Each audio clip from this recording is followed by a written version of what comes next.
Hi and welcome to my channel. My name is Kim, aka the Booker Harlot, because I love all things Booker Prize related. So when this video comes out, we will be 4 days away from the announcement of the International Booker Shortlist, which I am super excited for. So I thought for this reading vlog Wednesday, I would read Standing Heavy by Gauz, translated from French by Wynne. I was also hoping to read Boulder by Eva Baltazar, and that would mean that I would have read all 6 of the shortlisted books by the time the winner is announced, which would have been a first for me for the International Booker. However, I ordered the book 3 weeks ago. It still hasn't shipped. I'm going to see if I can find it on ebook, and hopefully we can make that happen, but I hate reading on and for an audiobook this week, I wanted to read Fire Rush on audiobook, or listen to Fire Rush on audiobook.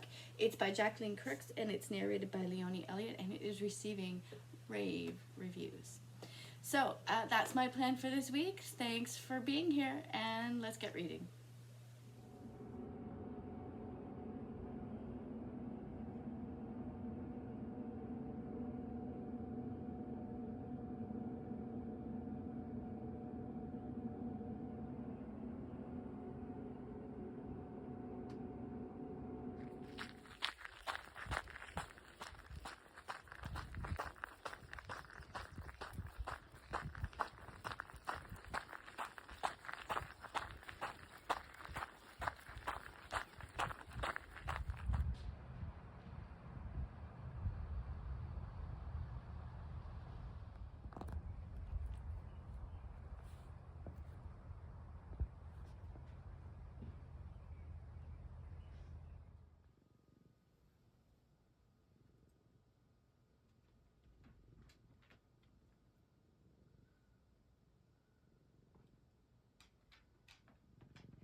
So I've just finished Standing Heavy by Gauz, translated from French by Wynne.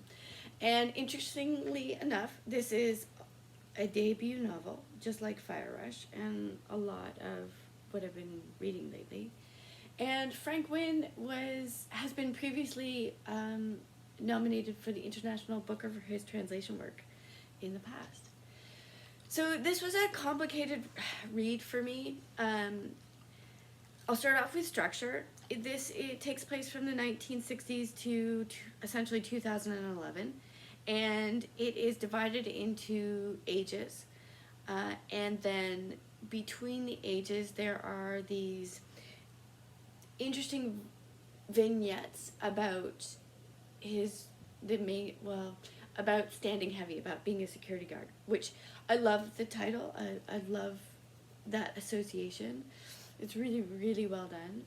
I feel like a lot of the ages, in terms of the political and the social commentary and the satire and the wit, was lost on me. I don't know a lot about those eras in Paris. So it felt like things were going over my head. Including the satire. I really enjoyed the 1960s, the opening of the book with Ferdinand, and how he is never seen. He is misrepresented. People see him and think that he's his cousin who was in medical school, so at work they call him Doc. He sends home a picture of himself as a security guard, and in Africa they think that he's a police officer. That is really, really well done.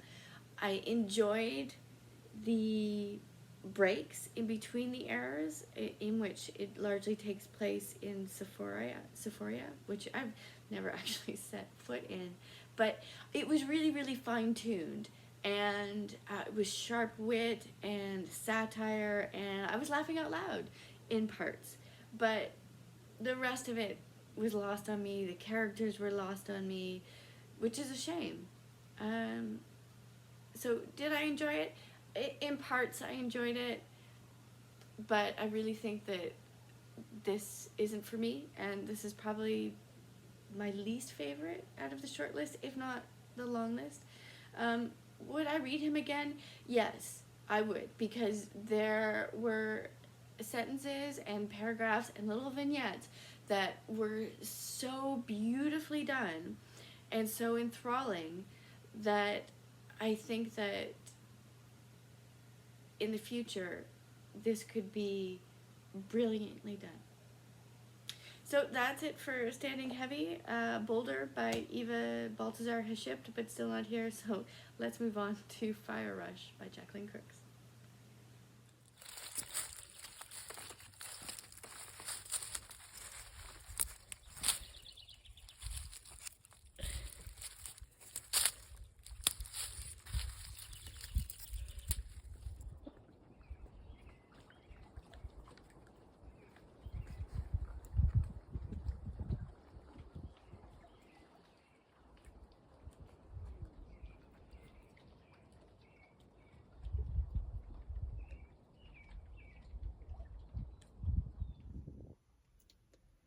I'm halfway through Fire Rush, and I highly recommend the audiobook. It is extraordinary. The narrator, Leonie Elliott, does such an amazing job with the dialect and the accent and the music. She raps and she sings, and it's edited in with music, and I really think that it's elevated this book to such a different level for me. My only criticism is that I think in the first part of the book, so it's separated, I believe, into 3 parts. And for the first part, there is a lot of narration about her descending into the crypt and what it's like to dance and rave and smoke and connect to the music and connect spiritually, and it's beautifully written, but I think that it's overdone and it's done too many times. But for the audiobook, I'm fine. I mean, the poetry fills up my Jeep. I'm killing time going back and forth to work. I love it, but I think that I would find it too much to be reading and too repetitive. So, it also touches upon intergenerational trauma, if that's a trigger for you. In terms of character, I think Yame is wonderfully done. She has very much come to life for me. She is certainly a woman who is disconnected on so many different levels. And I'm really hoping that this is a tale of rebirth, but I'm only halfway through, so I don't know yet, and no spoilers. But she's disconnected with her friends. She's disconnected with her world. She's disconnected with her mother, who comes to her as a voice in song because she died many years ago. She's disconnected with her father and hasn't even begun to process anything about her childhood. She doesn't heed the warnings that I think are so vivid to the reader. It just, you know that she's going to bad places and she doesn't see it. Now, when I enter into part 2, I think that her character has been stripped down and lost so much and been traumatized so much that I think that if you moved on to a part in which she could start getting to connect with herself and connect with the land and to connect to more than just music, that this would be a good place to start. But part 2 puts her right back to where she was at the beginning of part 1. She's put in a situation in which she doesn't heed the warnings, and I don't know if it's working for me because I just feel like it's just more trauma, and I'd like to move forward and it be cathartic and have Yame transform.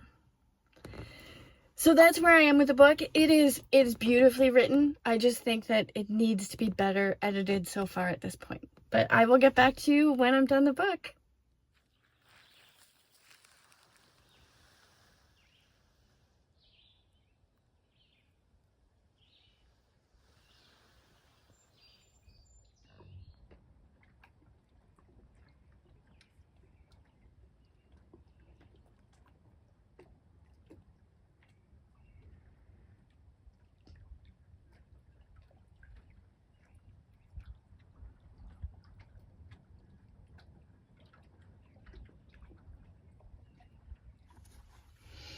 I think that this is one of the best audiobooks that I have ever listened to. Leonie Elliott does such an amazing job in terms of bringing this character to life through the accents, the patois. She sings, she raps, she chants. It's incredibly well done and just drew me into the narrative and brought so many of the characters to life for me. That being said, I am sticking to my guns in terms of, I really think that the middle part of the book could have been better edited. I think that when you've got part 1 and part 3 taking place over a year, that it doesn't make sense that part 2 took place over 3 years, and I think it could have been edited a little bit better. However, I think that Jacqueline Crooks is an amazingly talented writer.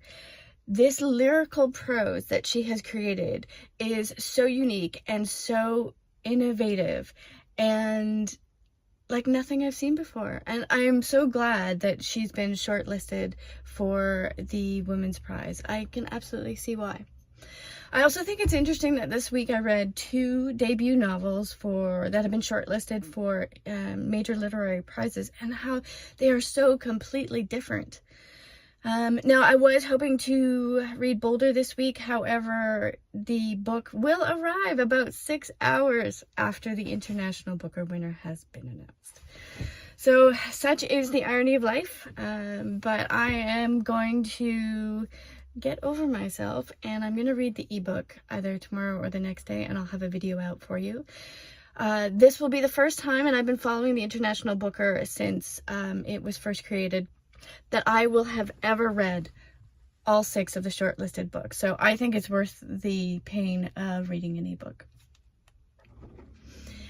Thank you so much for joining me. If you're so inclined, please like and subscribe to the video, and I will see you in my next video. Bye.